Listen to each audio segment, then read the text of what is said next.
that is what I've been doing. And I, with the help of, because it turned out I'm not bipolar, Louis. I have PTSD, complex PTSD, from early trauma. And no way. Yeah, and other trauma. So you were misdiagnosed? I was. So what was the PTSD from? Oh, I could tell you. Do you want me to? Not if you don't want to. Well, I'll tell you the bits. I'll tell you the bits I'm comfortable That's telling you saying you. I can, and I'm like, well, it's up to you. Yeah, no, I'll tell you the bits I'm comfortable with. So there's some childhood trauma, just because my mum had postpartum depression. My dad is a very eccentric person, and he had like an alter ego called Stan. Right, when he got angry... Yeah, he would turn into Stan. He said, oh, Stan's showing up. He would say, sorry for Stan's behaviour.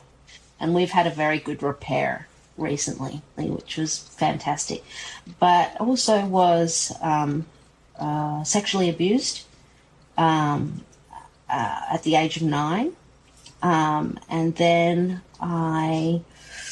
what else? Then the boy I lost my virginity to died. He was knocked over by a hit and run. Did they catch the guy who knocked him over? They never did. Then I had a neighbour. In London? Yep.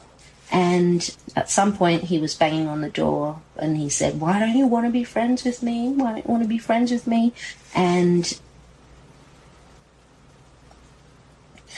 he stepped in front of a train and killed himself. So that was one bad thing. And then I was on my way back from a gig I'd been to at Shepherd's Bush. This group of children run up, smack this guy in the head, and I saw him with blood just coming out of his head like this, and they'd smacked him and he'd fallen onto a guardrail.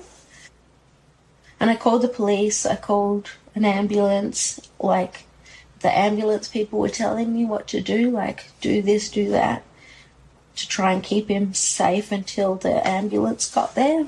And then I had to go to court to try and identify the kids. And after I testified and they read out my home address in front of the perpetrators, and he just looked at me and he said, you're next.